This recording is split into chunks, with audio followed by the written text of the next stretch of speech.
we're going to talk about the multi-dimensional arrays, and like we just mentioned earlier, it's just like you have a spreadsheet with rows and columns.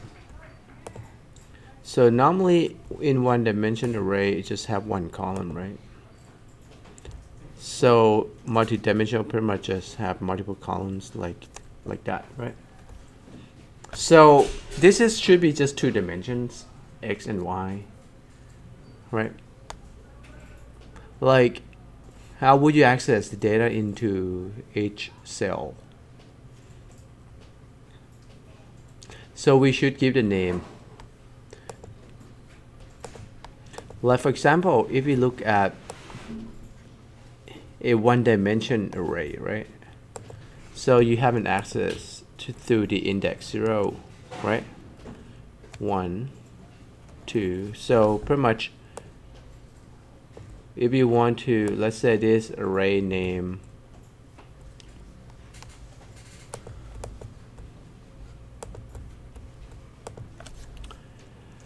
scores. So if I want to get access to scores 0, we have to put a square bracket like that, correct? Then you have an access. Like if I assign the values like 80 points, right, and so on, you technically have an access to an array. Now, let me write some formula here. Then you see when you access an index in one-dimensional arrays, we just go with, this is depending on n2.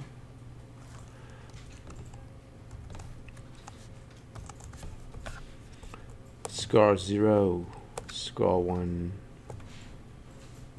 until score 20, and this is an array size 21, correct? So that is one dimension.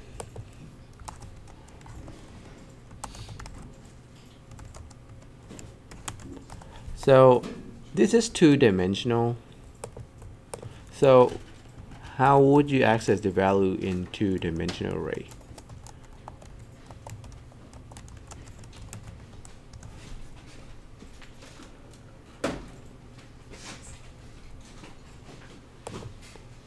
So let's say, let's name something. Let's give the name as temperature.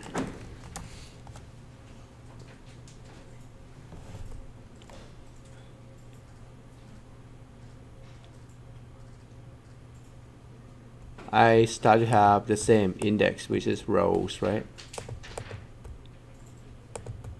So this is going to be 0, 1. So pretty much the same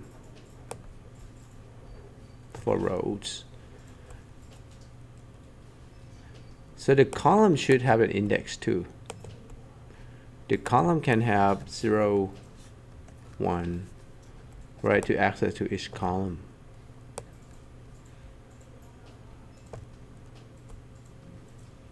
Now if I want to access to this cell, it's going to be temperature with a square bracket with the coordinates 0, 0, right?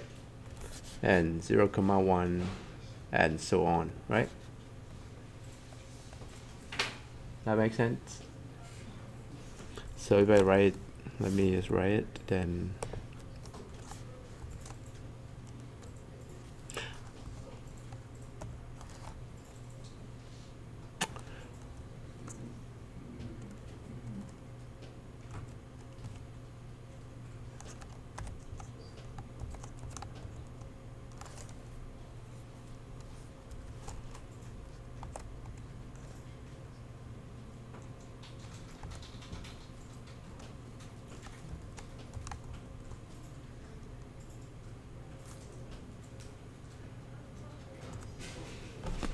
right, something like that. That's for the first one. B. I have to fix this.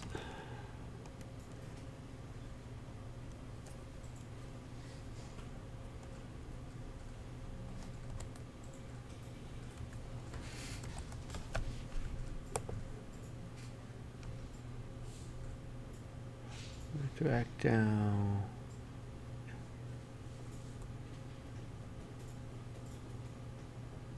How to fix?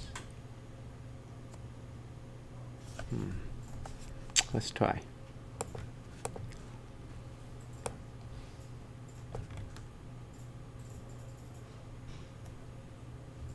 Is that correct?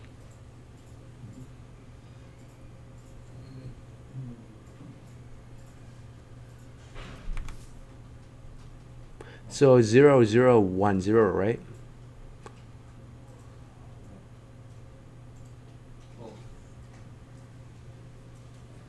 Should be 0, 1 or 1, 0. It should be 0, 1.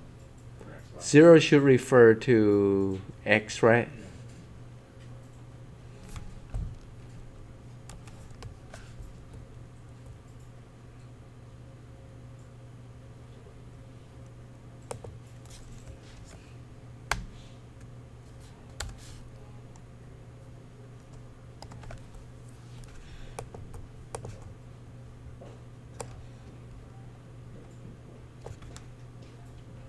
Interesting. 0. So refer to a. I see.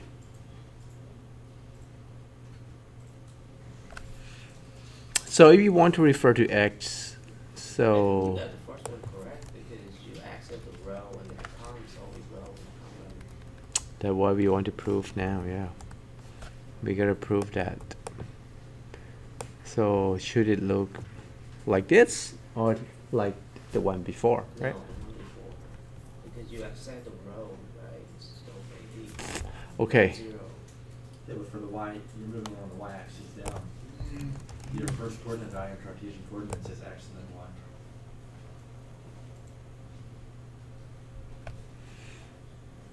So you can think of it as I, j, and then if we have another value, that'd be k. So I, j, k, where I refers to x, j refers to y, and k refers to z. It should be x and y. We gotta prove that. Okay. Sorry. Hey Dan. Hi, Shannon. How you doing? Yeah, I'm sorry. I'm in the class. Can I call you back? Yes, please do. All right. Bye. Bye.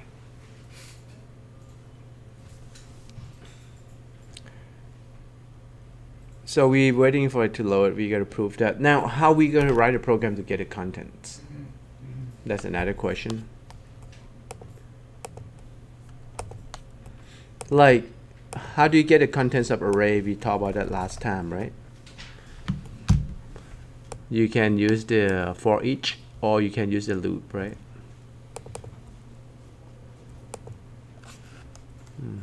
Interesting.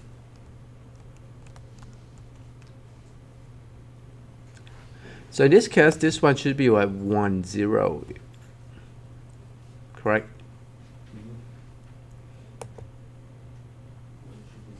It should be 0, 1. Okay. Yeah, X and Y in that row and column. So you said this is, should be 1, 0, this should be 0, 1, huh? It should be 0, 1. No. 1, 0. You always access the row and the column.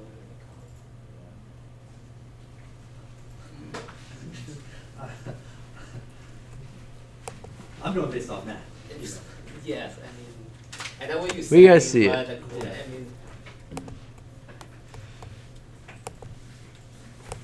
because the corner is always X and Y, but then Yeah, the it's coding is like you refer to the row and the column. X is the row and Y is the column. Okay, let me try to write this formula a little bit. So in order to drag and get me 1, 0, right? If I say this is 1, 0, right? So this should be, how do I make 1? Column is going to be C2, which is going to be 1. Like if I drag that, yeah, it's going to be 1. Now, the problem is, I'm sorry. I need to.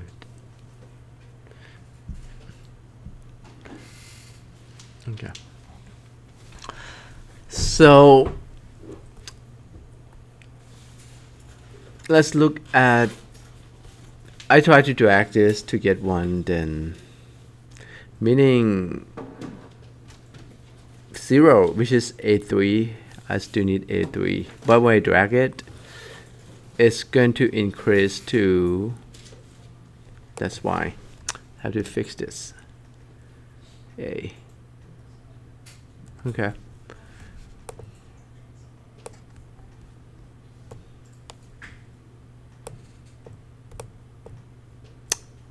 Right?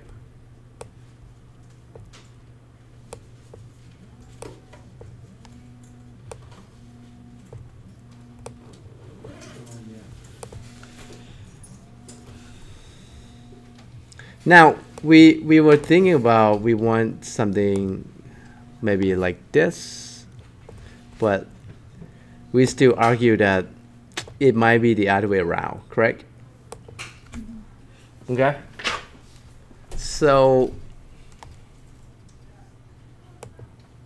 let's write a program and prove that. We can create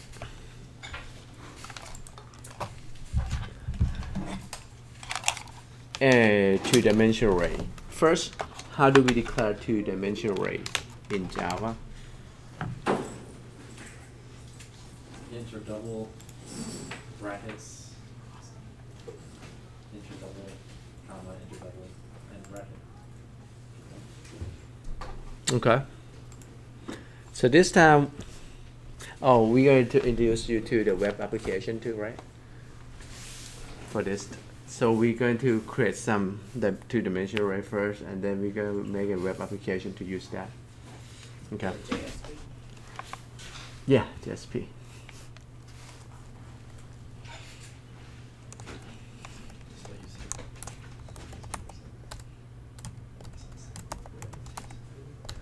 All right, thanks.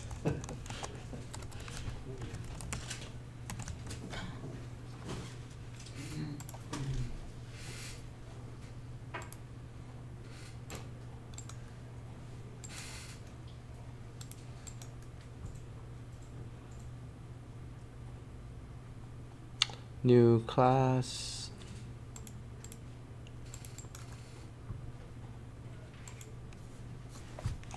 All right, this one is two-dimensional. We didn't talk about more than 2 yet, right?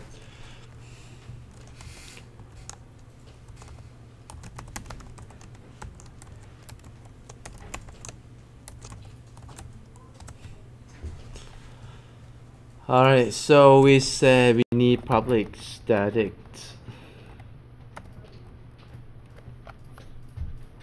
Let's make simple for now. Main string.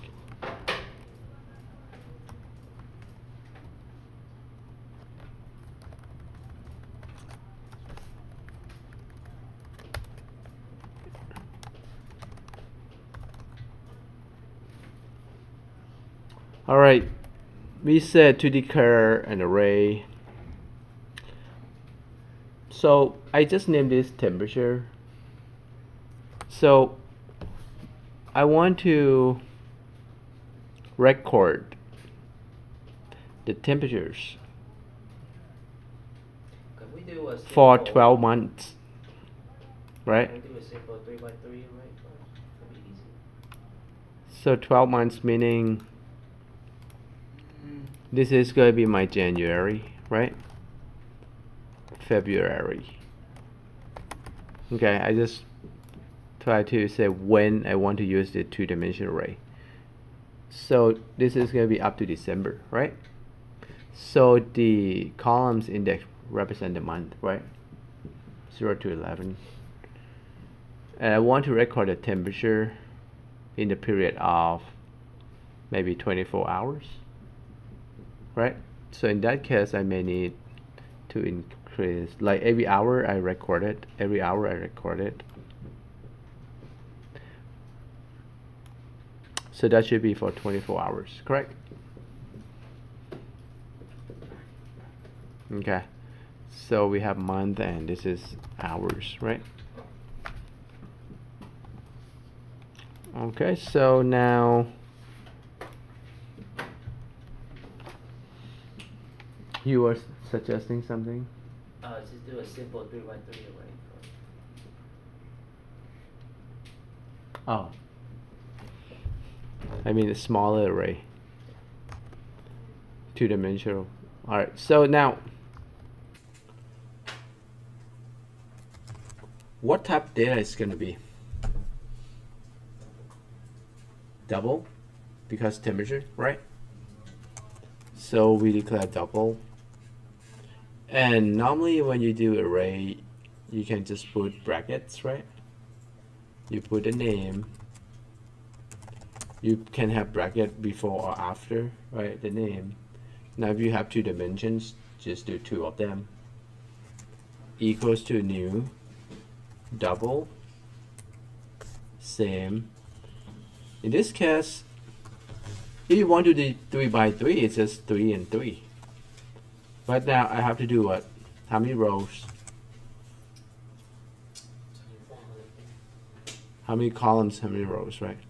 So now is the key, is this representing rows or this is representing columns?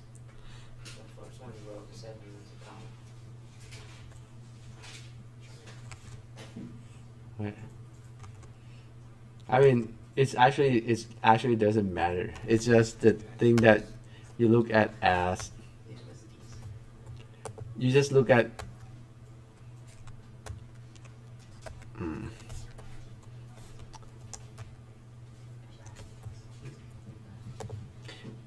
I just try to, I think the control key, right, that move this vertically.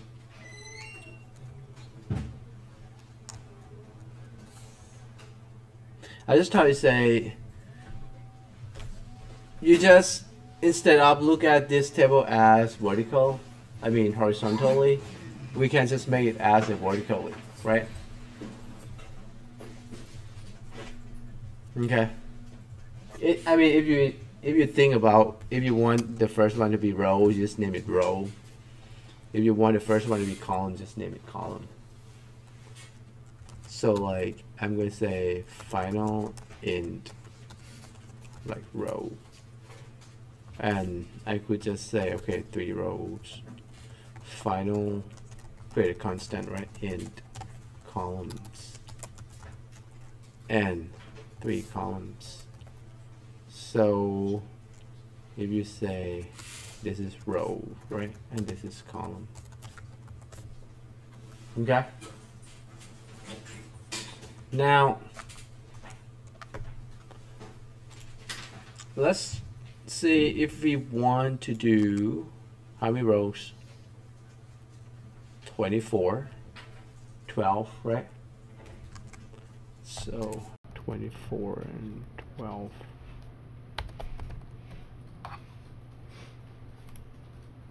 We just create an array doubles with 24 rows and 12 columns.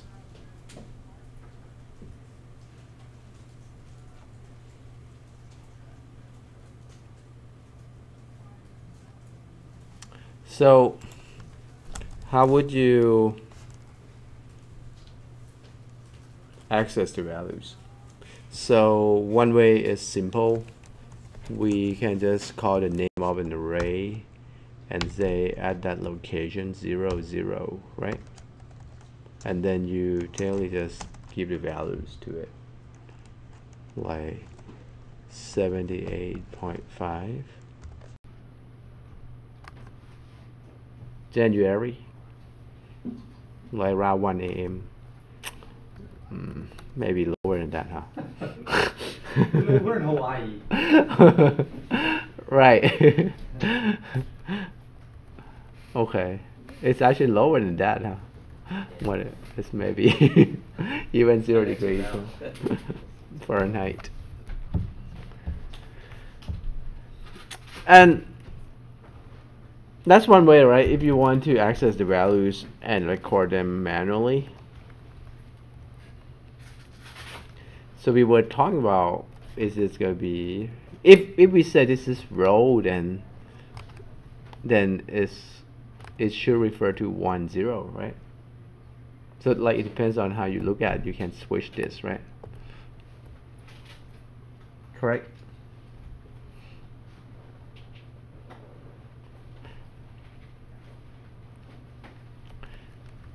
Like if you want to match the image, I guess we gotta do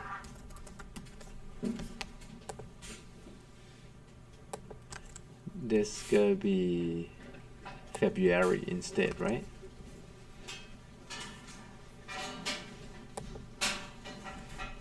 Be a little bit better.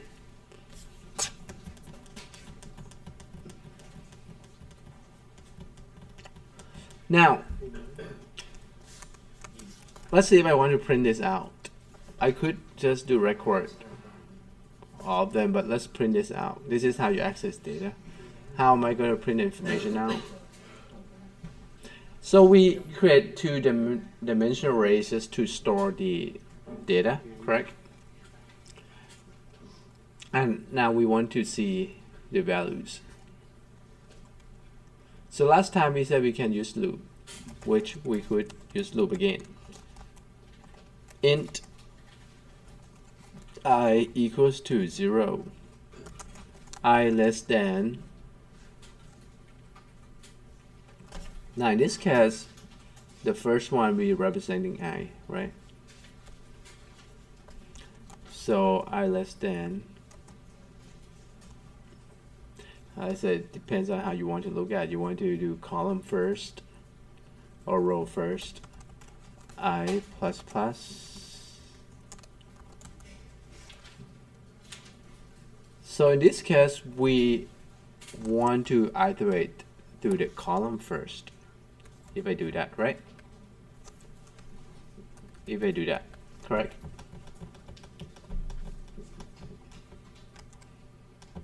So, and also I need to do nested loop to iterate to each row for the column. I'm gonna name it j equal to 0 and j less than the row j plus plus.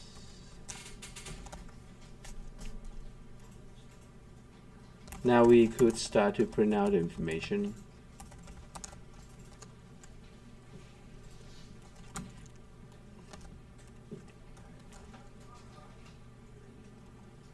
I, J. So meaning that it's going to go into each.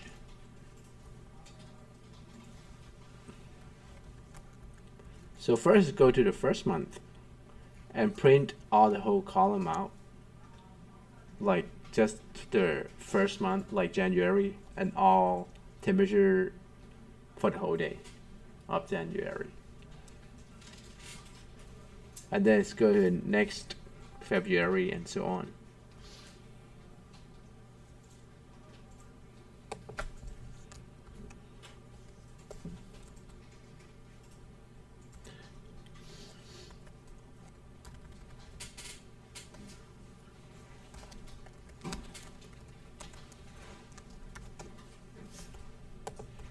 I, J, right at no comma, okay.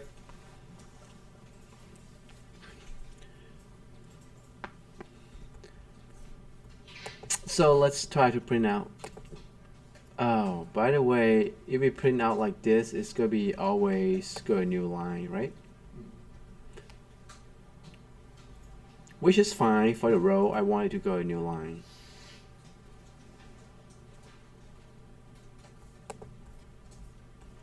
But we should make a table for the column. So you see it's 10, that's the first 12, I mean first month, January, right? And that's the information for the that day. And then it start at like midnight, right? Which is 10.5, and then 30.5 is we record for the February, right? According to this, the rest by default is going to be 0 because we didn't put that data in there.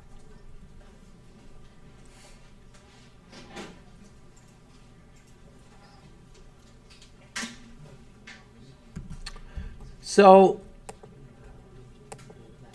if you want to look at the other way around, right? It might be easier in the term of printing out, because I don't want to do print line every time. So if I want to look at the other way around, pretty much we're looking at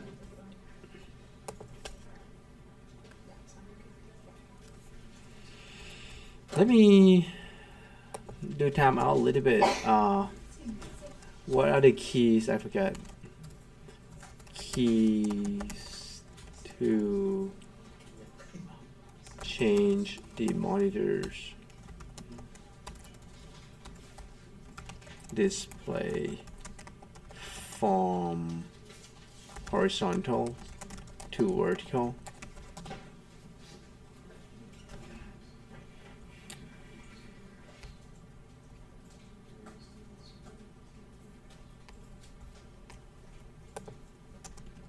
Windows. Control Alt. You do a Control Alt. All right. So Control Alt.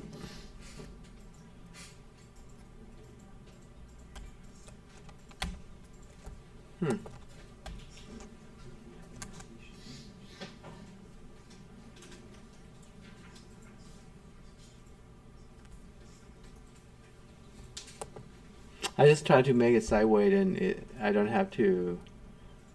I'm talking about this, right? Control L, it should work, right?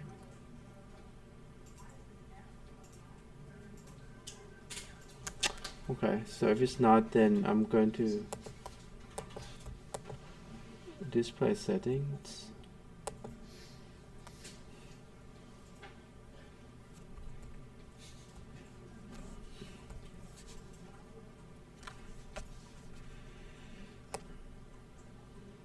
Okay, so I want to do portrait. That's what I mean. Okay. Hopefully we understand.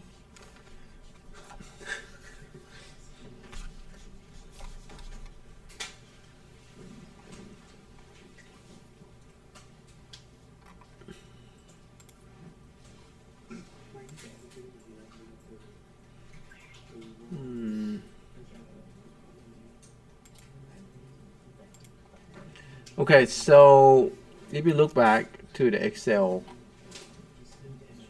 I mean,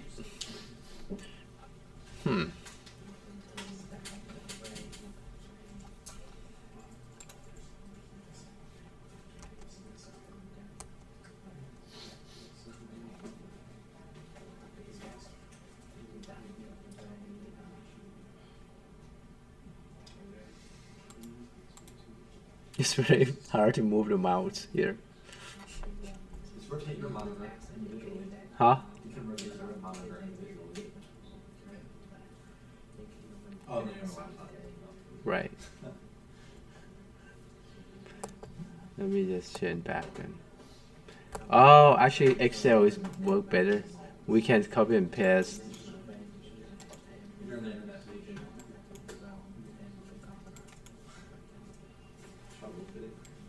Yeah, you're on the internet page.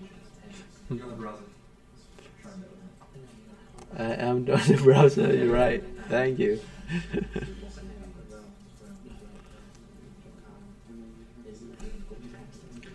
They should have Control Alt. That should work, but I'm not sure. Maybe when I connect to the monitors, that it doesn't work.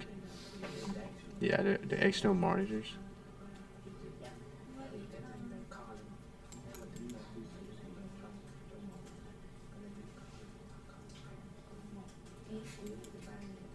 Okay.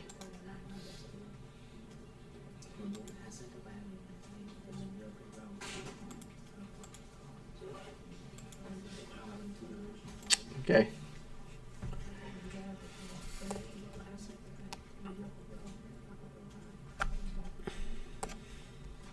So what we try to look at just the other way around, pretty much, right?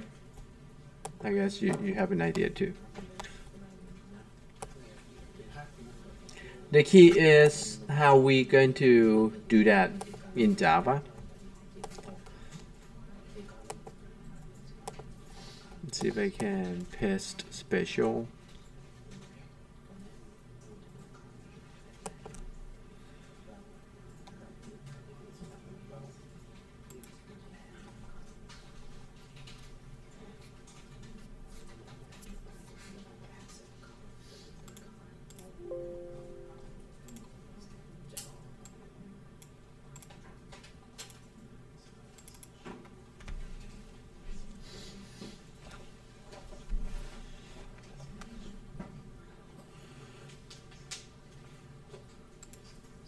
Yeah, it did it, right?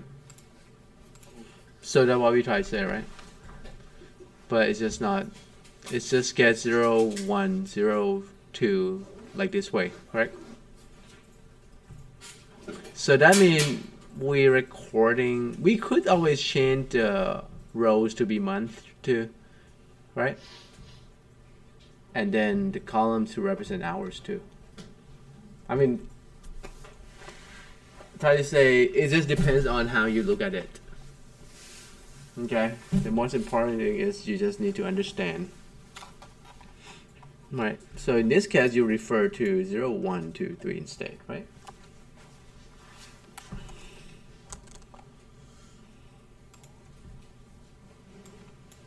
Which I change this to row, I change this to column.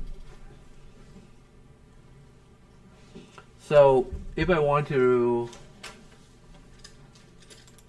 go to the column first and print out all the rows.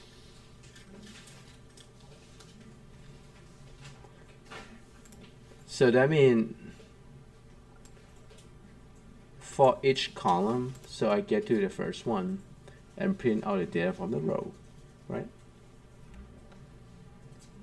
Question. So when you declare an array like that with the row and column first, so in this case the row is 24 and the column is 12, right?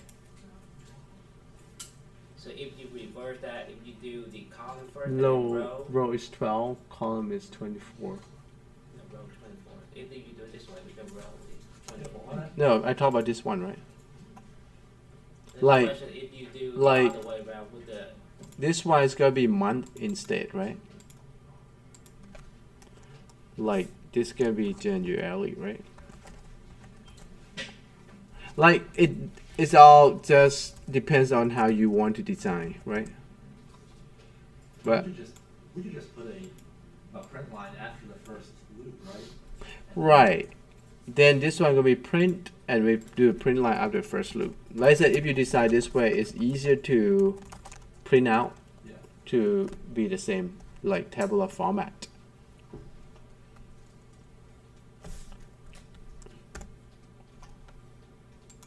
And we might want to put space here, right? Or let's just put tab then.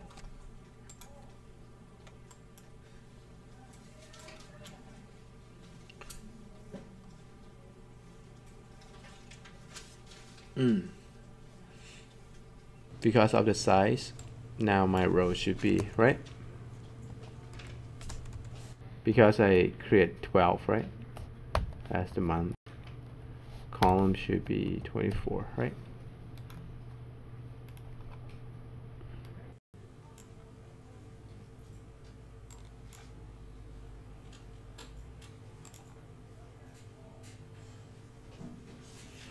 Now, if I refer here, that's pretty much as I refer to the temperature.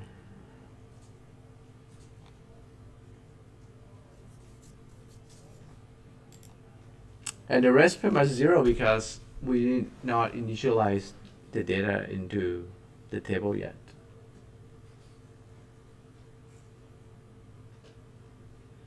Like that one, we haven't to add. tab and print out.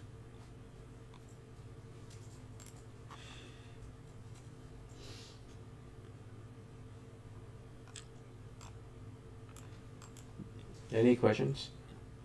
So can you go to the declare of the array there? So the new double row and column. So if you revert the column with the row, would the computer understand that you're trying to create Yeah, then that means row instead of like 12 rows? right. Yeah, you can do that. That means you do like this, but you change this to be. If you do that, you mean you can do like this, right? Like, okay, your question is if I say column is 24, right? That means you try to create 24 column like that. Just like that. And 12 rows, right? So if you change, if you change the row to column and the column to row, so you're trying to create 24 row or 24 column. So you can only do either this or this, right? When you switch it, either this or this, that's it. Now, it depends on you how you're going to name this.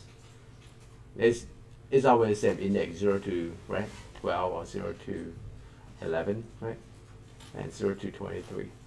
And now you just imagine that, is that mapping to the month or to the hours, right?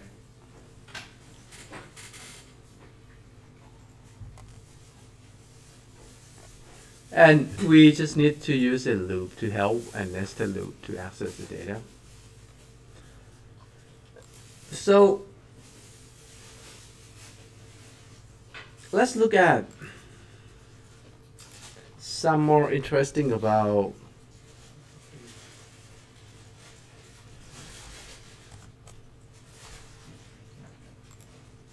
array. So what I'm going to do, I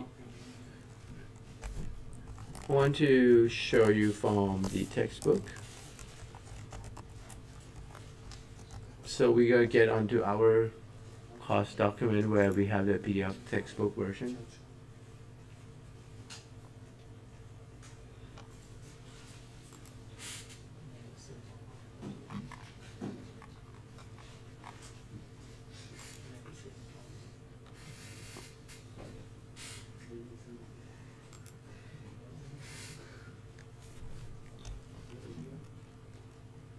So we're going to look at chapter 7.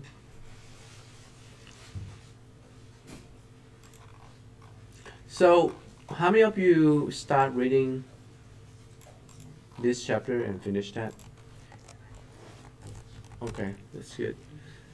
So I would recommend you start to, if you haven't started reading and finish chapter 7, please do.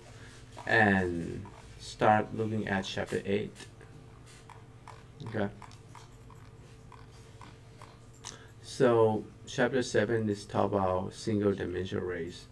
So we want to go to the review some of the statements first, and then we look at multi-dimensional arrays. So that's something that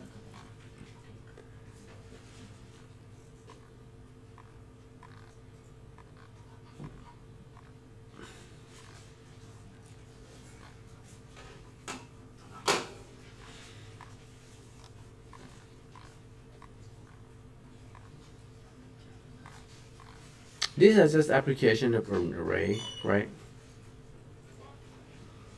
You can sort the numbers in the array. Okay. I mean, to write a program to sort, you will need the loops to help. So let's look at some of the application here. So I have a set of data in my array. I want to search for the data. So when you use array, it helps on storing like information or data that has the relevant type. Like think about this is an array of integers. I want to search for a number. So this is a list array, right? And this is a key. Key is pretty much a search key. So I want to see if this list has number 4. Technically, you just loop through the array. Use list.length. Key equivalent to the array, then we return that we found the number. Otherwise, we return -1. That means we're not finding it, right? So that's an application. So let's apply. You instead of using column like that, you can also use what? Temperature.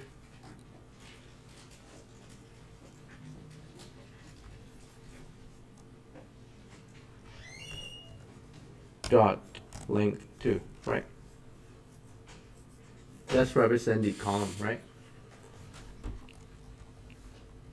And for the row, dot length, right? Just like what we see here, right? List dot length. That's for them 1 dimension. 2 dimensions, still you have to refer to the second one. Okay. Now let's look at a search with a binary search approach. So what's a binary search? Binary search is a lot like halfway faster than linear search. Linear search is when you iterate through a loop like that, right? You start from index 0. Like my number 4 could be the second one, so it will take amount of 2 loops to reach to the target. But if it happened to be I'm looking for 6, it could be taking longer, right? So we measure in the term of big O. Big O just a unit, like big O notation. So this case take about n. N is the size of your array. Because we look at big O, maybe we look at the upper bound, the worst case scenarios. That the element that the key that you try to search could be at the end. Make sense? But when you look at the approach of using binary search is like the list must be in order. But linear search, the list doesn't have to be in order. Binary search, the list must be in order, just like when you look up a word from the dictionary. You already use dictionary, right? Not like Google. when you use the old time dictionary with a book. So it's sorted in order already. If you look for a word, how will you do that? Are you going to page 1, 2, 3, or you just jump right into the middle? Right? So that is a binary search. And then you look at the key if it's matching by looking at if it's less than, then you jump into the first half, in the middle again, and if it's greater than, you jump into the second half, right? In the middle again until you reach the target. So when you do search that way, the efficiency should be faster than linear search. Correct? Of course, if you try to search for the word A, binary search may take longer, but overall, it's going to be faster. Okay?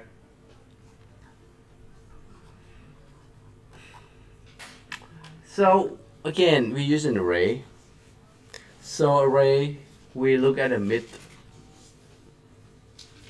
So, the size divided by 2. So, we jump into that and look at the key. If it's not found, then we just, if it's less than, then we just eliminate, right? Like, for example, the key is 7. Let's see, in this case, is what's looking for. let's say it's looking for 11, right? Yeah, key is 11. So you see 11 is less than 50. So we're going to go into the first half. We're just eliminating the second half, right? And then we just go in the middle again. That's 7. We know that it's going to be greater than 7. Then we just eliminate the other half. So it's go in the middle. We found it 3 times. 3 search. But if you do linear search, it's going to take 1, 2, 3, 4, 5. 5 times, right? And think about if the data is bigger than 12. If you talk about like billion of records, it's going to be way a lot faster. Because linear search is going to cost you a billion. Okay? And binary search, the thing is it has to be sorted. It will not work if it's not sorted. So that's using array. That's why we have to think about how we're going to sort an array.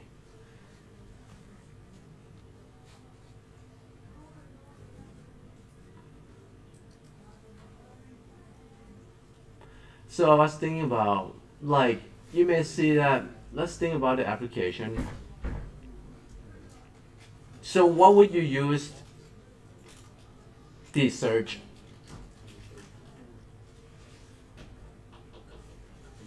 Search? Yeah, when do you use the search? Actually, we use it every day. I'm searching for my phone, searching for my key, I'm searching for my favorite shirts. Right? Yeah, so you look in the last, you look in the first place you had it last, and then you go to the next place. You had it last. So, method. Who use Google almost every day? You just search, right? That's an application, the search engine. So if Google has an algorithm to do linear search, would you use it?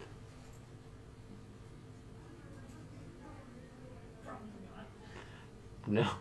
And you were talking about crawler, right? That you want to do as a project. What's a crawler? Crawler is pretty much a program. They represent a spider that go on the web, the internet, to search, pretty much to collect the data, right? And that data pretty much, they go to visit the site and try to identify what is the site about, and then put into the database an array, for example, right? And make sure you sort it. So the crawler will do that all the time. Maybe when you were sleeping, it's still doing it, right? And they sort the data for you in a way that it's easier to get and search and access with the front end with Google search, right? I mean, those are just basic searching.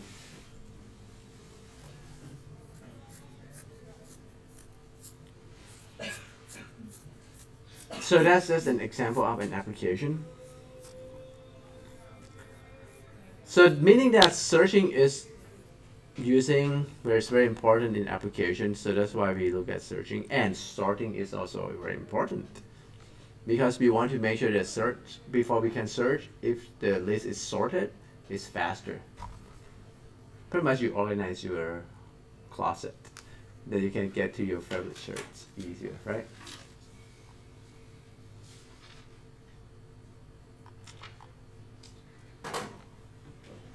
I'm thinking about if I can have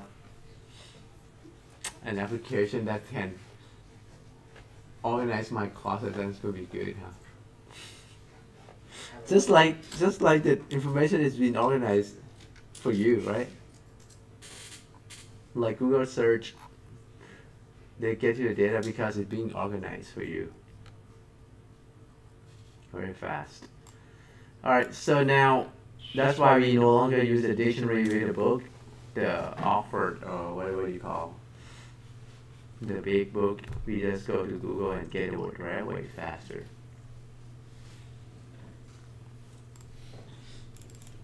how do we sort?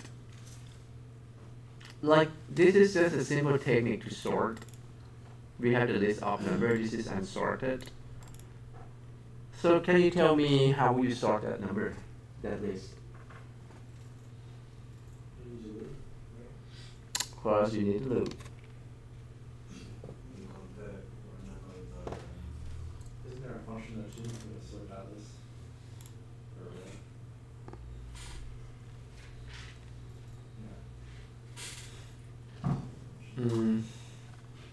Is there a method to sort? That's what he said. I think they have array.sort, right? Yeah, it's a sort for you. Arrays, right?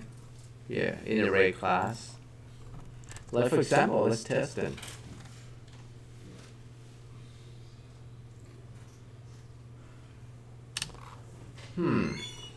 This is two-dimensional arrays. So let's create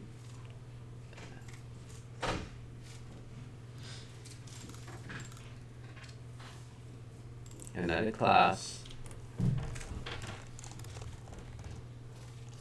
to do sort with the one-dimensional.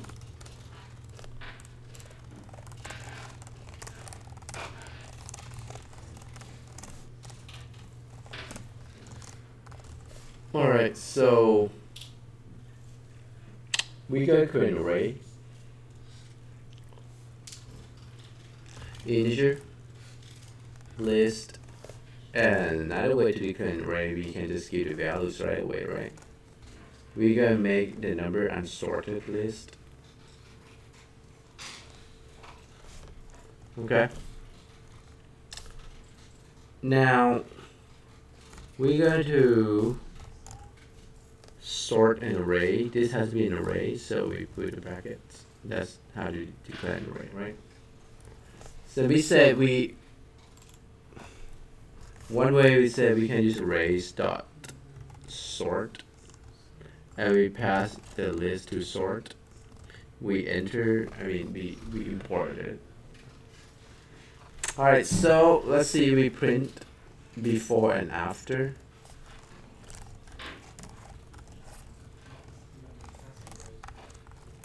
We print a list. So pretty much I need to use a technique we call, let's use for each, right? Int x list. So we print that out. This is before, and this is after.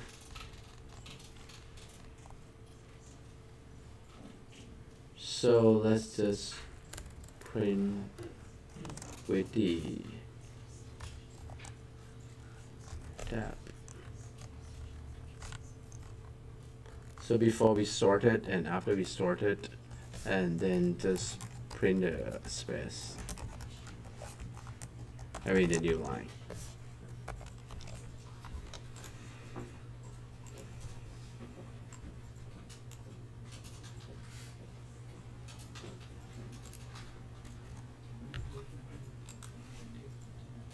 Oh, we see that it's sorted right afterward.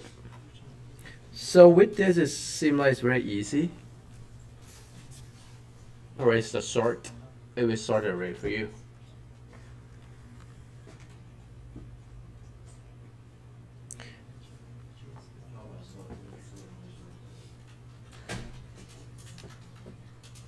We just sort different individual arrays and then combine them, right? So I can have my column in one array, and my column in the second array. Before we go that, let's talk about the logic. If we don't have the method sort, and sort itself maybe, let's look at efficiency of that.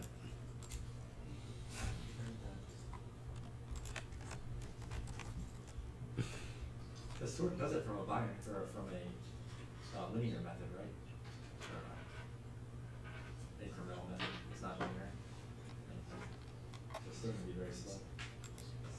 Yeah, we will talk about, I want to see what the technique they use, right? Algorithms is a dual point quick sort. So they use that dual pivot quick sort. As say this is a big O I'm talking about, the notation is going to be n log n, which is not bad.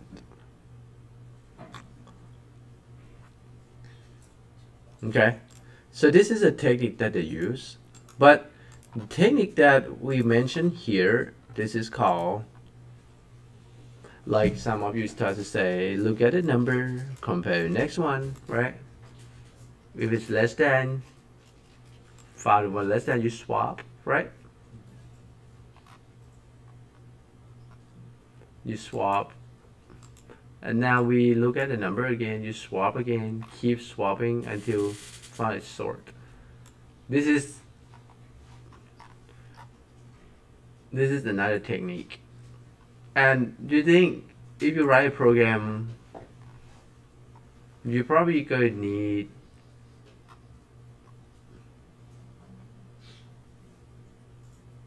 it's called selection sort, this technique that we see. You're going to need one loop to go to a list, and then you need another loop. Because go to the list, that's the first loop to go and compare to find the smallest. And then you swap. That's done, pretty much just one. But you need another loop to pretty much go to the smaller list. You see that the one that's sorted are in blue, but you need another loop to finish the remaining list and swap, keep swapping. So you need two loops, and two loops will cost about, one loop will cost about n, because the size n. Two loop is going to cost n squared. That's how we calculate it. So efficiency of the selection sort is going to be n squared. But arrays that sort actually give you only n log n. Binary search is log n. Like whenever you see half and half, that means you reduce the time in half. That's log n. Because log base n, right? Base 2, right? If you are good at math, you see it's very log. Like for example, log. What's log 100 base 10? Or log 2 base 10 is about half, right? So that's why I try to tell you that. So this quick sort from here is faster than this selection sort that we just look at. Okay, this is the algorithm for selection sort. Now, if you have time, I would recommend you to go home and write your own sort without using arrays.sort. Like, make your own method to sort by passing array in. Okay. It's going to be a good exercise for that.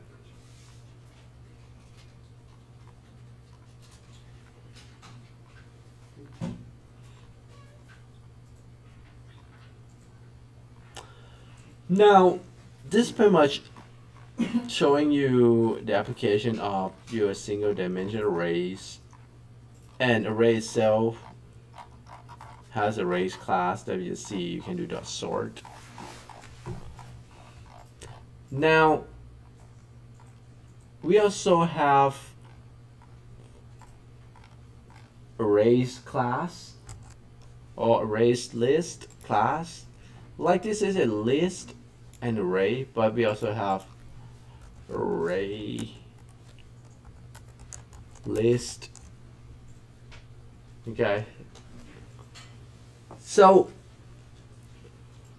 when you create an array, you pretty much need to specify the size, right? Or if you give the values, it pretty much just give the size for you already. When you create an array list, you don't need to specify the size. It's pretty much just a class for array. Okay. So you could when you want to add something to array, you just say dot. It's just like class. I mean, they have the methods. You can add item into array like that. Right. So if you want to print out, you just call. You don't need to. It's just make your life easier. It's pretty much just do the iterations with the loop for you already. Like you can keep adding, you can keep removing. So it's just a method. Okay. And let's see if I add in different order. Okay. 5, 2, 7. All right. So let's print out.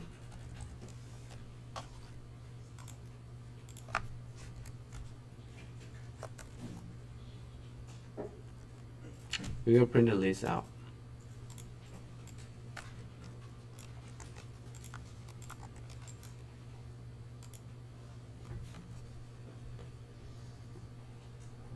It's gonna print. It's gonna call toString method of array list, and pretty much just print out the contents in the bracket like that, in the order they add in. See that? So let's see if I want to sort.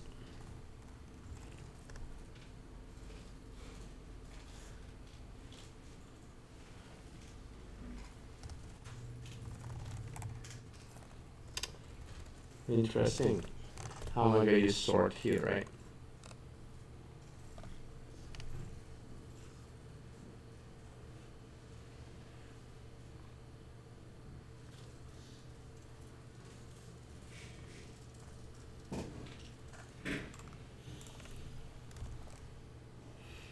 So in array list, let's look at the Java doc for array list. So we can have a summary of the constructor. You could create an array list from another list. Okay. You could initialize the size to the array list. You could add the elements that I just showed you, right, into array list. You want to say extend another list. Doesn't need to extend another list. We're going to talk about extents. Okay. This is called inheritance. Okay, it's going to be in coming chapter. Now, we were looking at sort.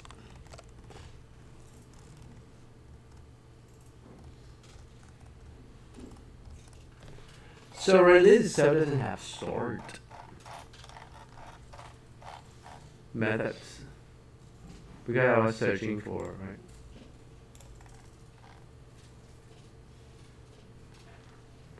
Because array list pretty much just is going to store data in any order that you entered.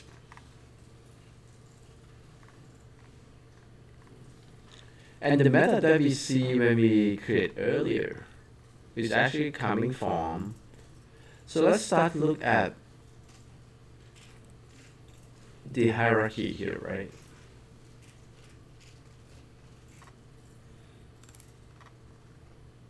So we see array list is actually coming from abstract list. And abstract list is coming from abstract collection. Abstract collection is coming from object. Okay, so this is the hierarchy of the classes. Just like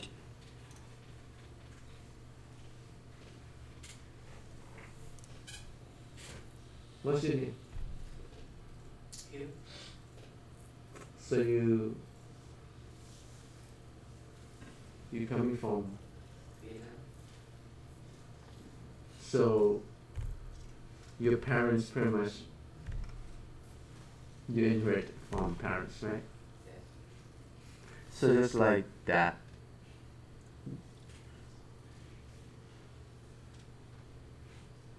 this could be a parent, right? Meaning that, can you drive your parents' car? I could, Yeah, but can I? no. You see that? Because I'm not coming from his parent, or I'm not inherited from that, right? So array list is pretty much have its own methods, right? And abstract list also have its own method, right? So on the method from abstract list, the array list will have an access to it and use it, as well as all the method from abstract collection.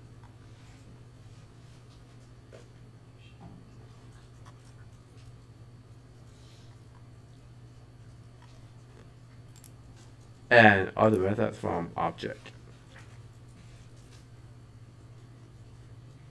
Okay. So that's a joke about why programmer is rich. You guys know why?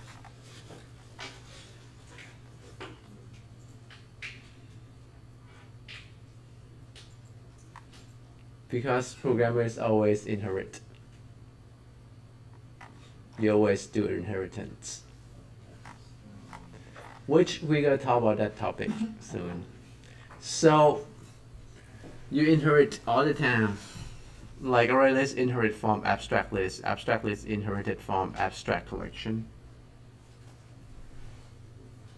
Abstract collection inherit from object. So that means array list is gonna be reaching up on the methods, right? So we will talk about a class concept here, right? And before, it's not a class concept, it's just an array collection of the data, which you don't have any methods.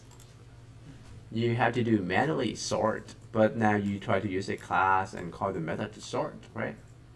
Like now, if you don't have that, you see you're not rich, you have to build your own car now. You have to build your own sort. Right, if your dad doesn't have car, then you probably have to work hard and get your own car, right? Just like that.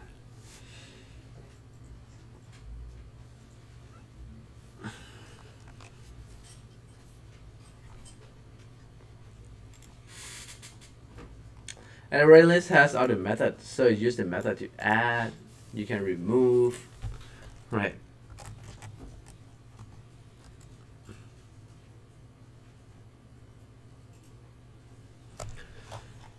So let's look at the sort again.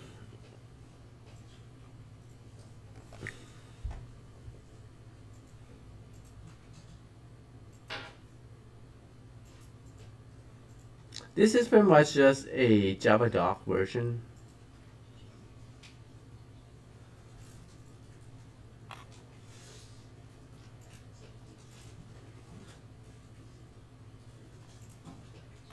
An element in the list must be mutually comparable using the specified comparator. Right, so let's talk about this too. Like when you do arrays.sort,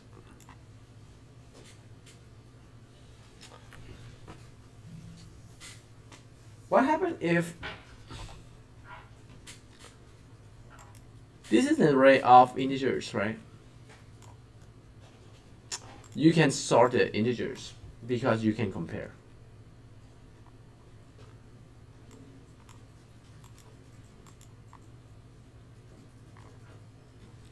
You know you can create a list of object, right? And a list of name string, right? So if I change this list to be a name, so technically I just replace an int with what? String. And then this is going to be like David,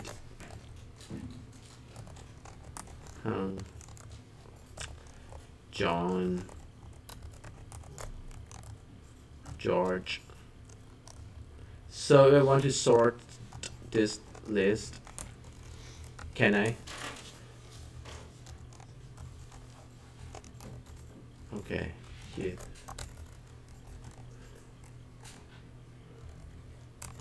Yes, right, I can, right?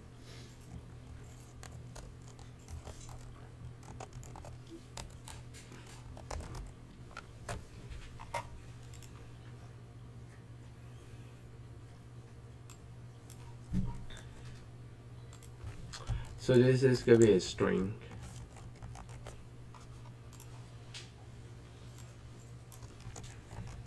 So when we just sort, you see, if I hover the mouse, it's going to show a Javadoc version of this array. And the method that is take, what is the parameter type? How do you read it? The method name sort, a parameter is an object. Okay, do you want to see string class? So if you look at the Javadoc for string, you see string class. String class inherited from object. So string come from object. So meaning that if I use dot sort, since it's take the type of object, it's pretty much can take everything. Because our Java classes, they are inherited from object class, including the one that you do like hello world. Every classes is all inherited from object class. Just like in Christian, we believe that we come from Adam and Eve. So they're pretty much an object for us in Java. Make sense? So now we think in terms of object. Okay. Meaning that arrays dot sort can sort. Is that true? So when you run it, it's going to show you if it's sorted. This one before and after, right?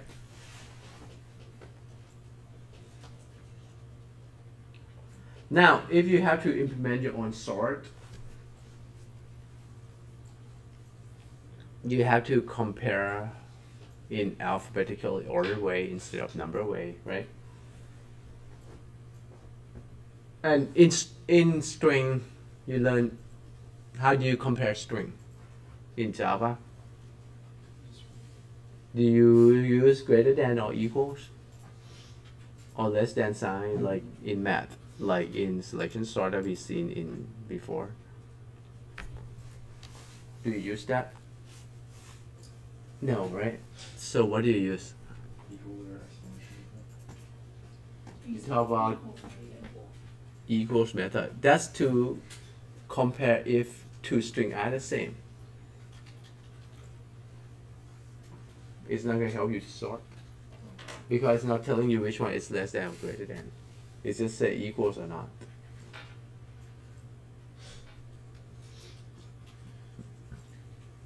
So you're actually going to use this method.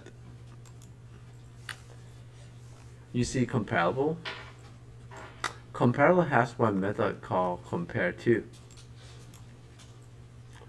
So if you go back to look at string Javadoc, they're going to have the method called compare to.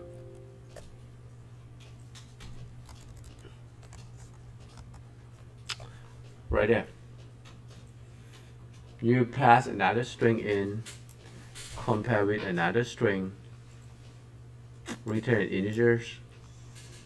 If the value is 0, that means it's equal. If less than 0, that means it's less than. If it's greater than 0, that means it's greater than. So you have to do that. And what is the class I'm looking at?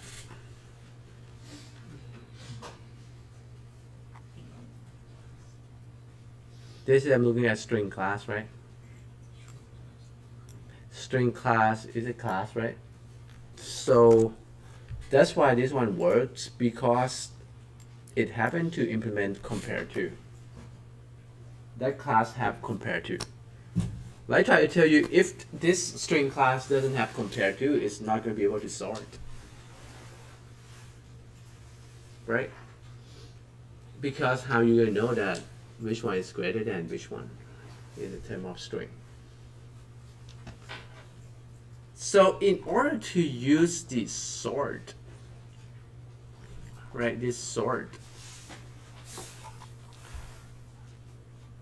the list that you try to use must implement compatible interface. Let's look at it one more time. Implement interface name comparable. See that?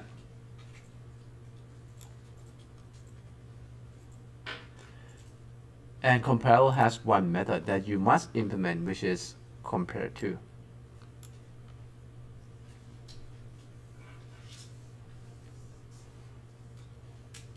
So if I try to create, I just try to explain, right? Sort, when you try to sort using method, the object that you try to sort must implement comparable interface. Here, you say that, right? Array must implement a comparable interface. All the elements in the array. And when it says it has to use in, so we have to convert the string to an integer. I mean, we talk about data type. Data type, we talk about what? If you talk about int is primitive data type. Yeah. Primitive data types are the numbers. Yeah. The numbers you pretty much be able to compare right away without implementing the compare to. But we talk about objects. Like we have another data type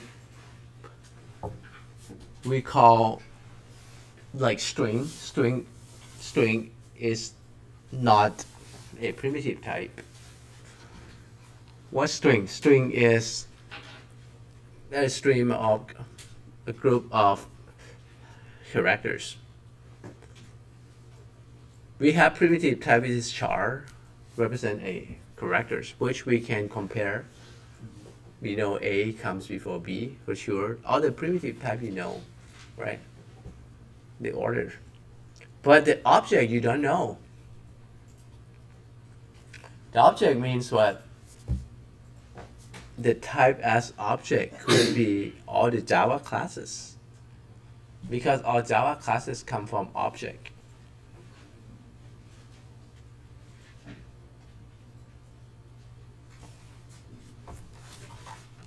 If I want to create a new class name person,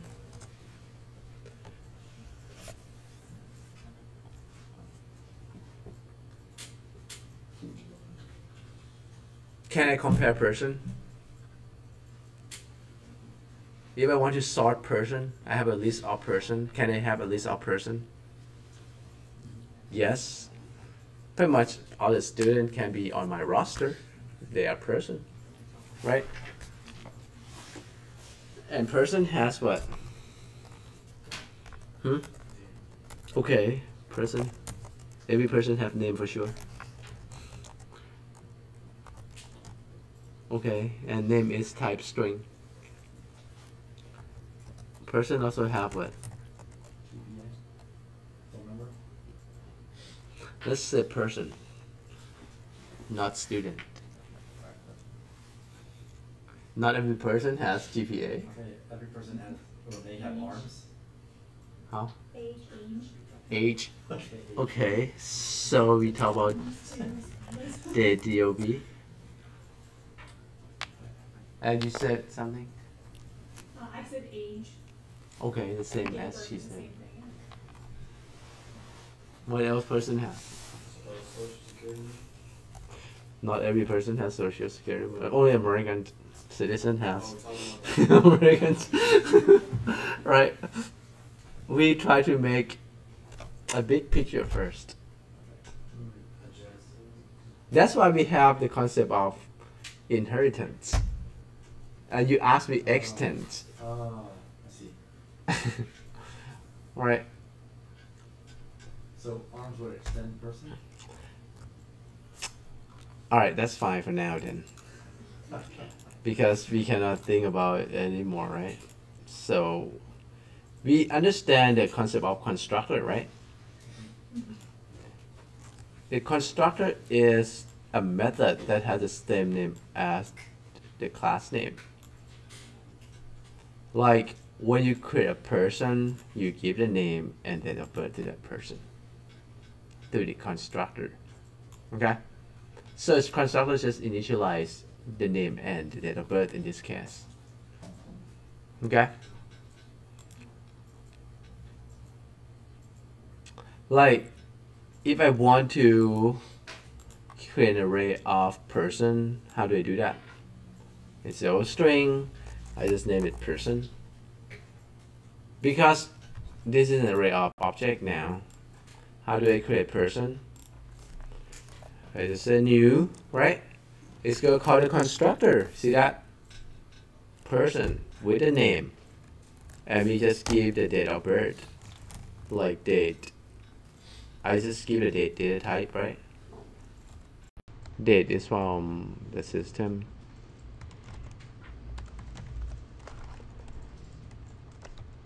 Let me get the current date and time.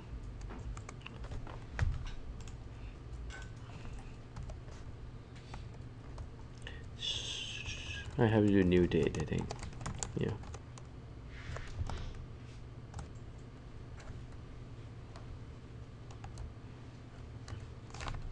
Let me just give the date here.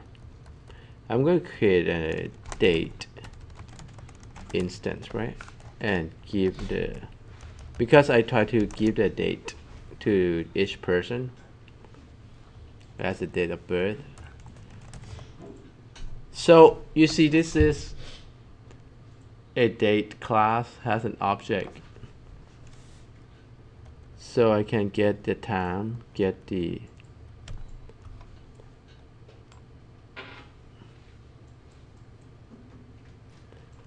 I want to get the current date time. Get date, get day, get date then. Let's just get the date. So it happened to be int.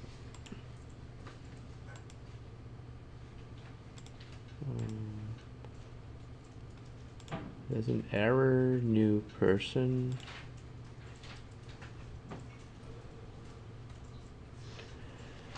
In person cannot be applied, yeah, because get date happened to return int, no. So technically we had to learn how to use date class then.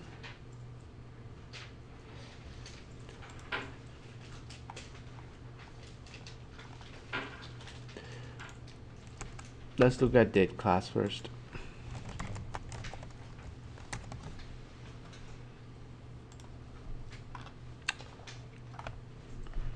You could provide year, month, day. Okay, let's do that. Let's make it easier. So person has the birthday, right? New date through the constructor. We talk about constructor again. See that? Constructor of the date has year, month, day. Right? You provide the birth year of the person. 2000. The month.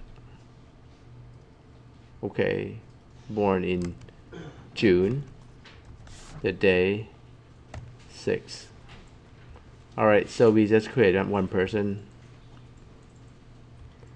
another person,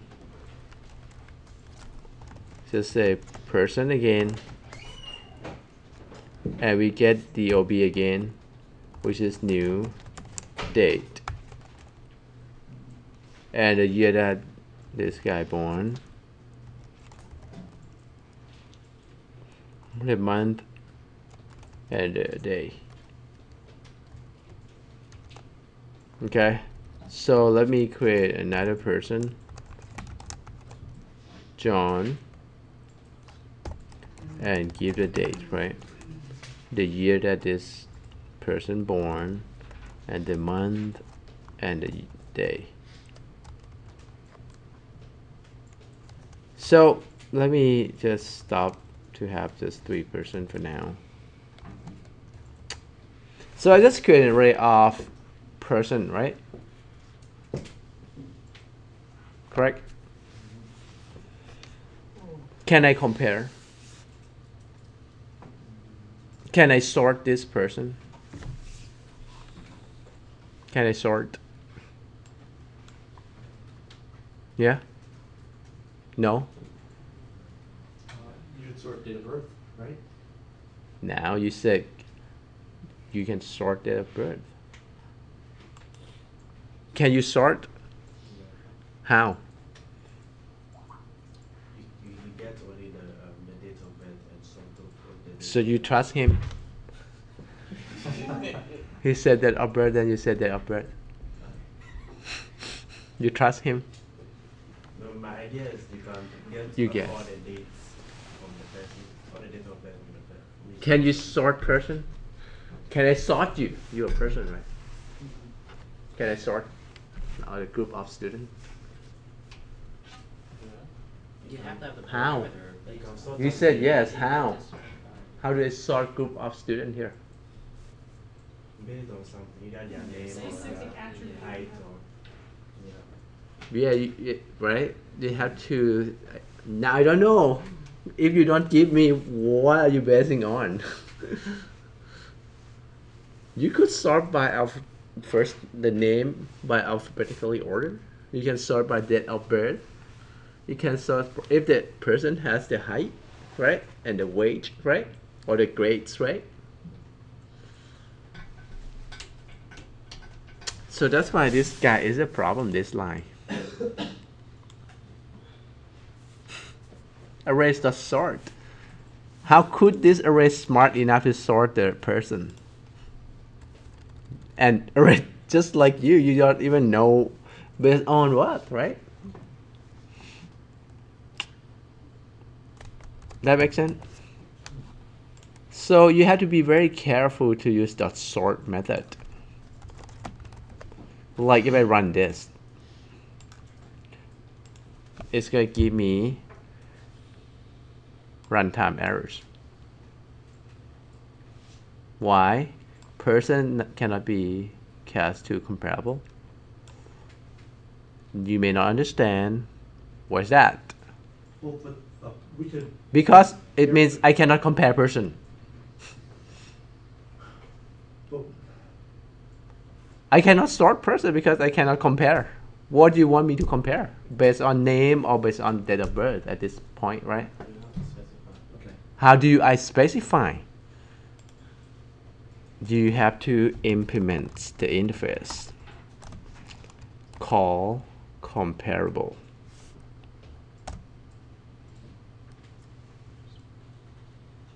And this you have to make it. Now it's the question is, okay, let's just do like comparable first. And it's require you to implement the method name compared to. I just explained what's compared to. Like string has. Let's look at string javadoc again. I told you string has to implement what? Comparable. That's why when you do sort the string, you can sort.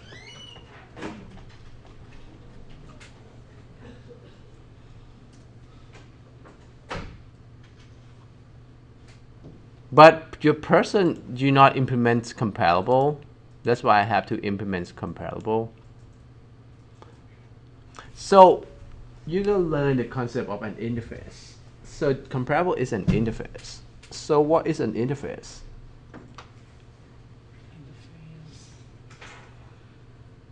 Interface gonna have the method that you not implemented, unimplemented method, like abstract method. So when you look at interface name comparable, you see this is an interface. They have the abstract method, which is compared to. And the reason that we cannot implement because we don't know are you going to compare person based on name or date of birth? And the reason we have to have the interface because array has to sort. And with sort, I need to know how you're going to compare based on what criteria, right?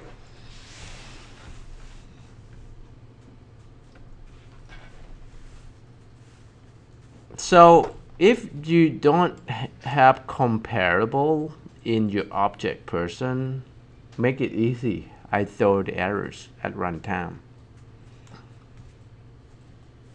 So I print out the error that, hey, you try to compare the person when the person is not comparable.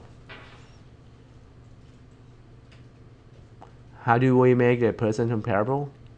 Go back and tell me how you want to compare.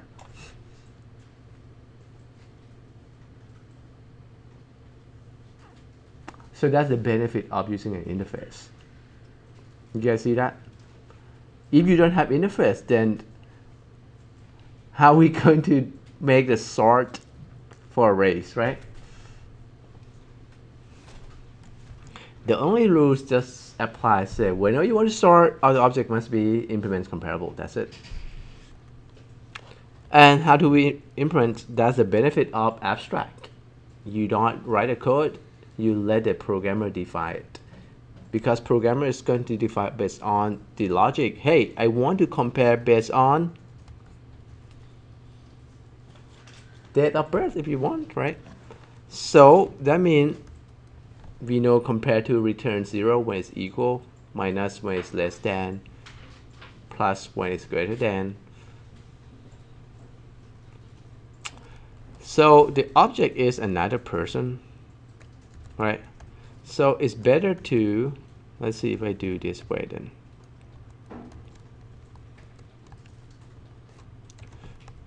We know we're going to compare person to person, right?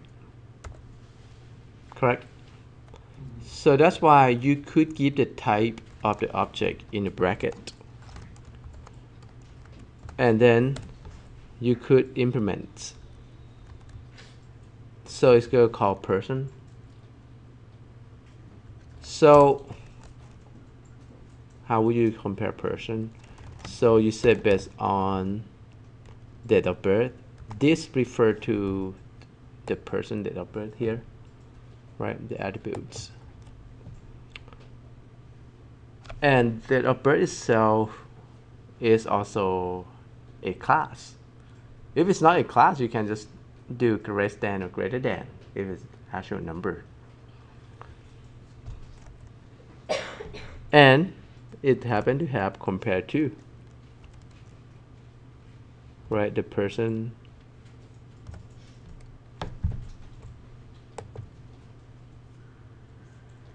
right, it happened to have compared to. That means they already implement the way they compare the date for us. Like if I do compare by the name, the same. I just do what this dot name compare to, because name is a string. String has compared to, and o dot name, right? Now o dot dob is going to be a problem because dob happen to be private. Private means you're not going to be able to access that outside of the class. So that's why we have to create what getter and setters to get the date of birth, right, instead. So let's just create somewhere here.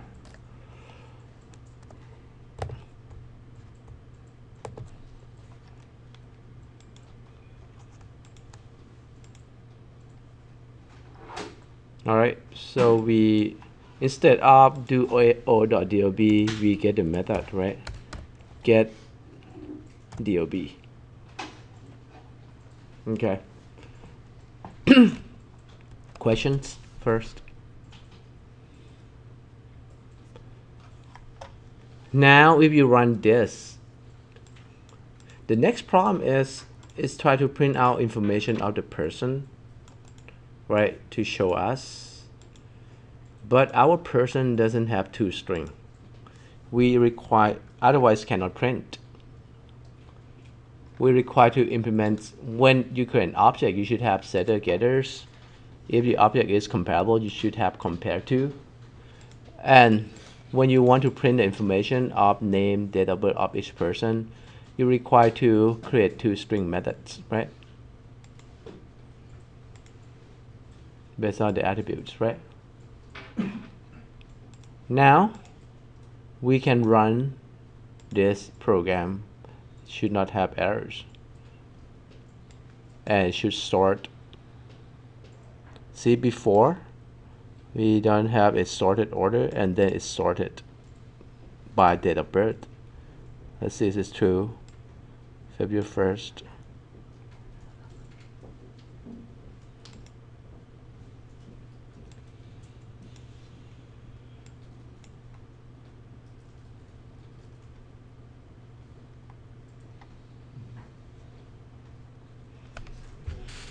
The way they display, not even know, it looks like that's a year, huh?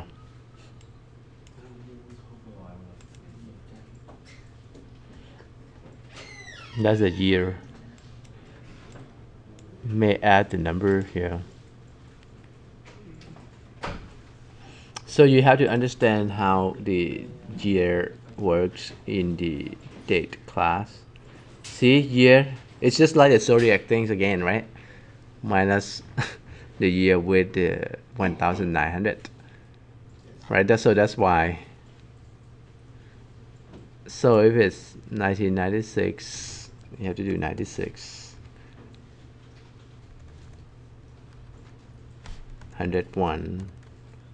I mean, that's the way the date class in Java works, just like when we implement the zodiac program, right?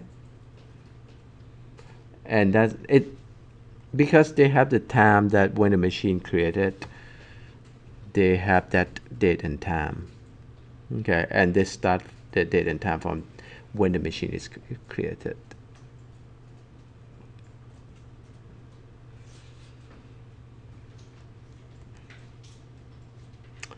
Any questions? And it's pretty much just sorted like we see.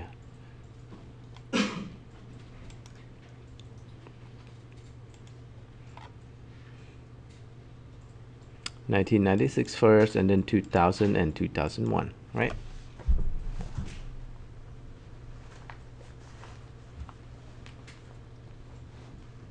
So technically you can look at the machine time always starting at 1900. Right, if you're born in 1996, subtract 1900. It's not starting at 0.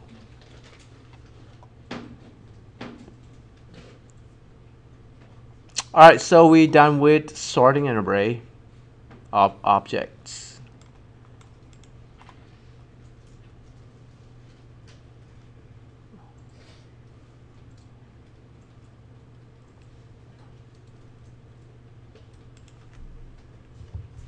Let's look at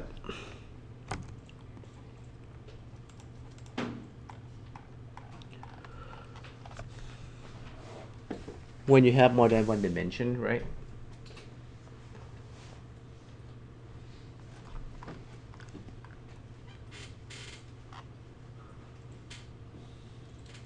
So this is an example of when to use this. You can look at the distance table, city, at the distance. So we can make two-dimensional array. We talk about how to declare. It's just like matrix. You could just initialize the values like that too. Right? And what I showed you earlier is was like this. And if you just initialize like this, it's going to be all 0 like that, right?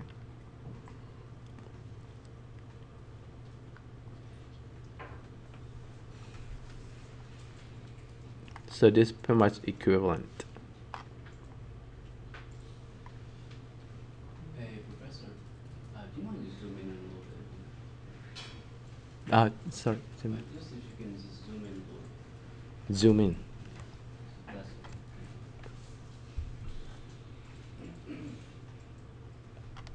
You can also pull the YouTube Oh too. yeah, I know, but sometimes like Yeah. like I like the live presentation here, you know. So it's like Professor, at the end of the class, like, could you like post it like on GitHub so I think it's like easier for us to study? Yes.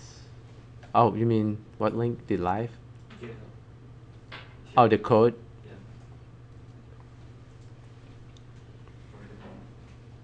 Okay.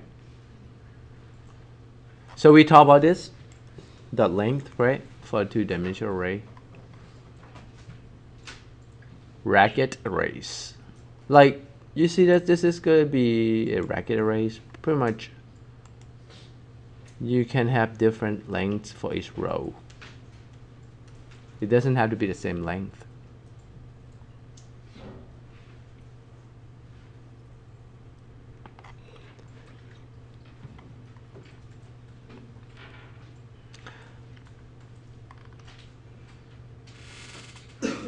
And we just show you when you process, you need two loops, right? Rows and columns. You could initialize arrays with the loops. You can print with loops. This is show when you accumulating the values in an array. Okay. You could shuffling data into array by using math.random. When you're posting the multi-dimensional arrays, in let's say for example on I would say on the third row you have one number, on the second row you have two numbers, and on the first row you have three numbers, right? So it's like can you like take the first number on the last array, or actually the numbers that are on the second and third array, and have them be aligned to the left instead of to the right? You talk about racket arrays?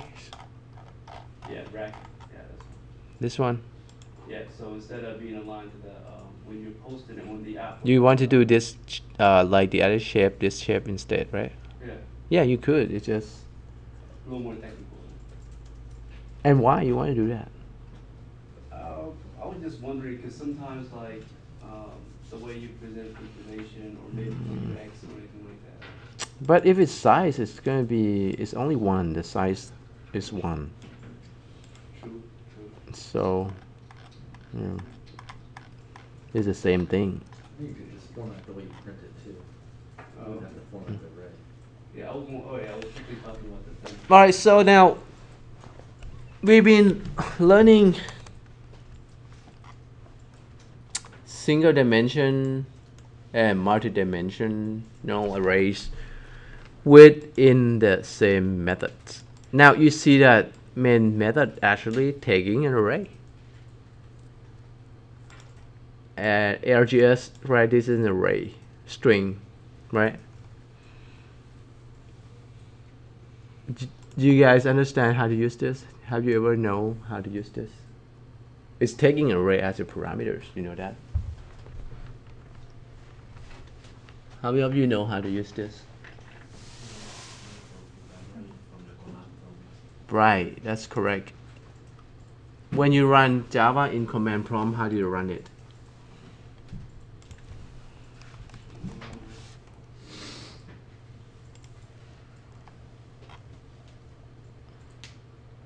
Hmm?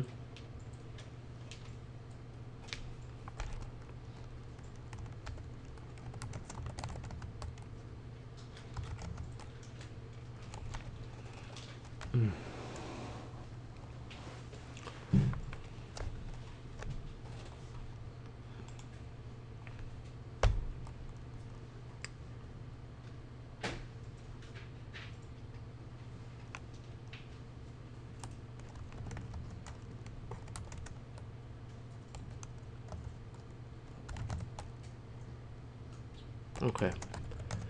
So this is pretty much just a console or terminal on Unix, which comparing to command prompt in Windows.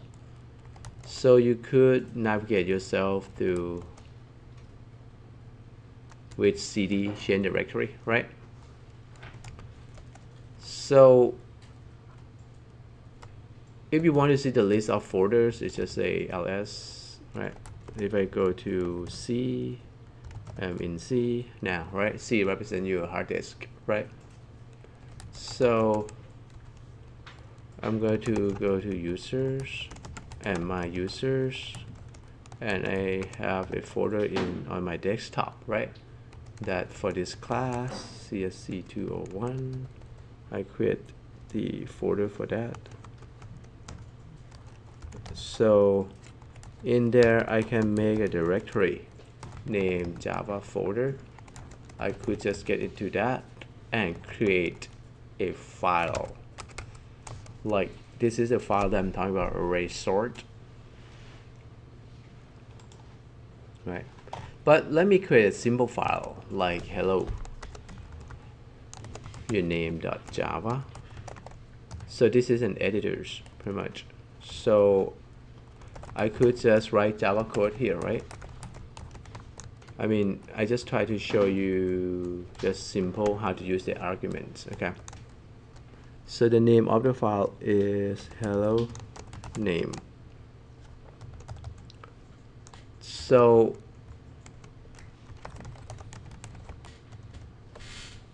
just going to take the arguments, right, from the parameters, right? And once I take the argument, I'm going to print it out.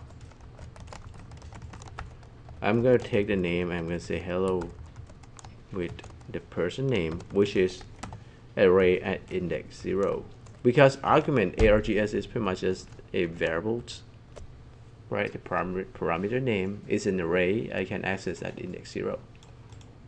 The first argument that I provide from the command line or the console when I run the program.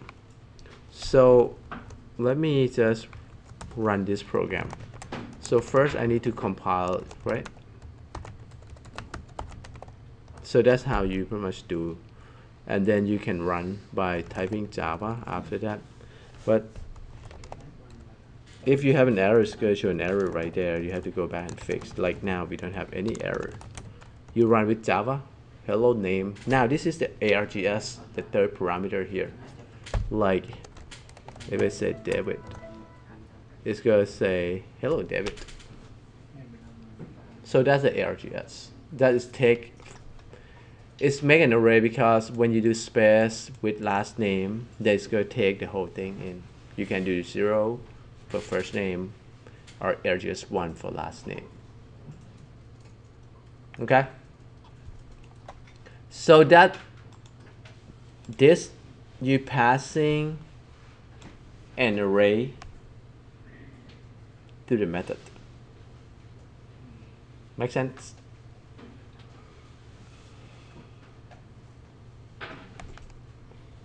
Like this is also when I use array.sort, I passing an array to the method to sort and returns. It's just pretty much sorted for me.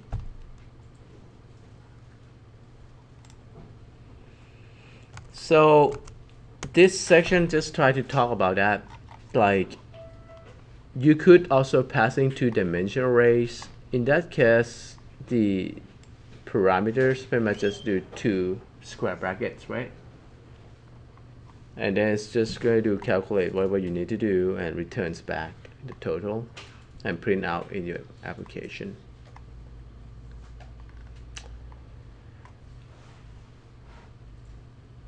And you were asking how do we sort two-dimensional arrays?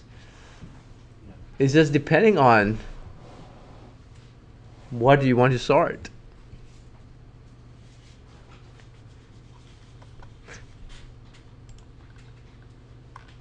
Like if I talk about temperatures, I could sort by temperatures lowest to highest.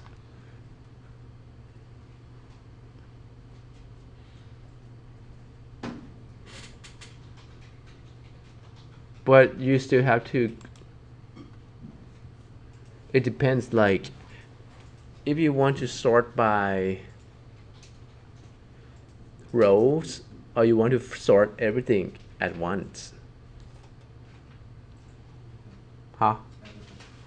then you have to write your own program.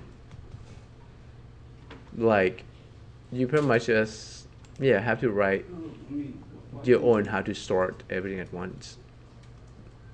You have to create a method and pass two-dimensional arrays, the temperatures, and your method has to go and grab row and sort row dot sort, and then loop to it. Correct? Yeah. That's pretty much it, and then return the object back. Okay? Any other questions? We'll take a break. It's pretty much done, chapter 8. And like this is an application for Sudoku. Use two-dimensional array. So the three-dimensional. Hmm? Three-dimensional. I didn't read it. Oh, yeah, 3. Okay, Java, how many dimensional that Java support? Do you know? You can do n-dimensional arrays, any number. So three-dimensional is pretty much just the same thing, but just 3 brackets.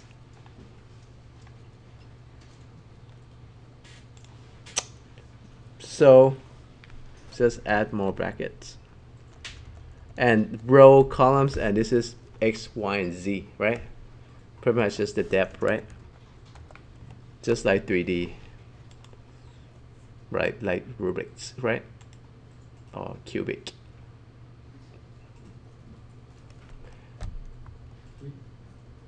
We couldn't have more arrays than the defined integer depth, though, right? Now to access to that, you just need 3 loops. You can have. Can we can't have more arrays than the given integer values, though, right? So in the defined integer, because the integer only goes to what, 10 to the 36? That's for each cell, right? That's for You what t- array? Each cell. You talk about like each cell. Like each cell, right? Each integer. So it's limited by the size of the RAM, pretty much. Like if I create a big array, it's pretty much just going to occupy all the machine. That's another way to actually create a wireless on the machine. Just eat up the memories of the machine. Just create n-dimensional arrays. It's going to eat up all the machine memories, right? So you can look at three-dimensional array as just a book.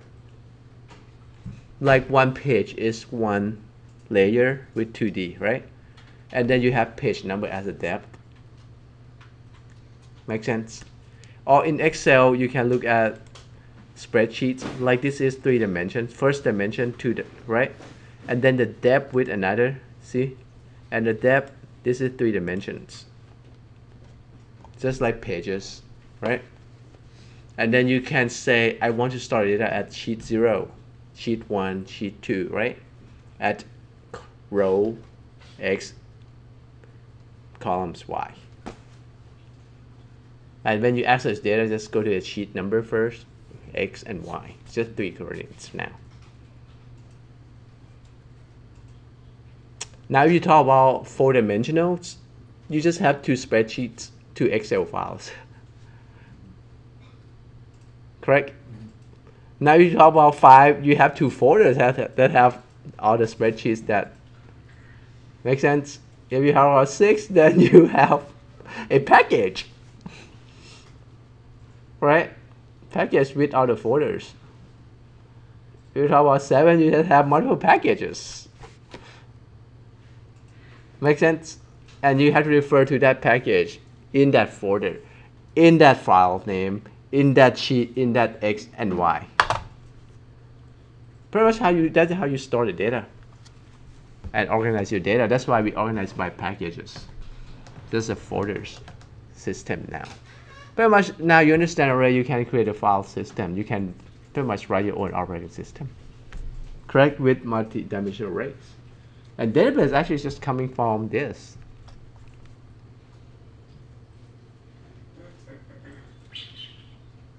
That's why it support any layers, any dimensional. Okay? That makes sense? So I think we pretty much come to the end of this chapter 8. And what is this? Is it due? What is the due one for this week? Is it chapter 8? Let's look at our syllabus. Right, 7 and 8, right? If I recall correctly.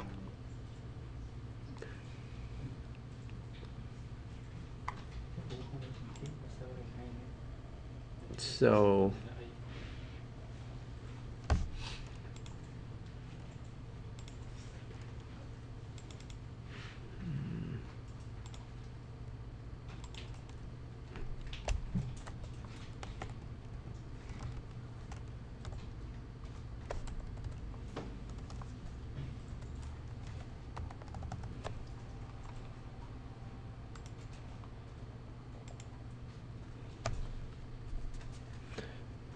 now you should be able to write the application for our assignments.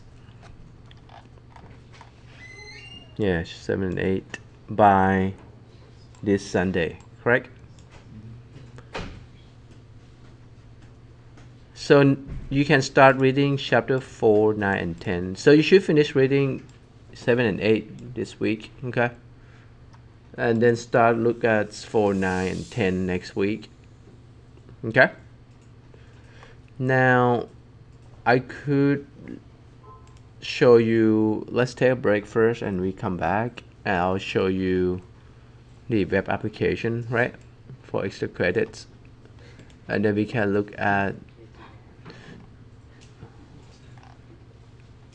yeah, I want to review your unit 1, okay, and great for that, the class exercises that you have done.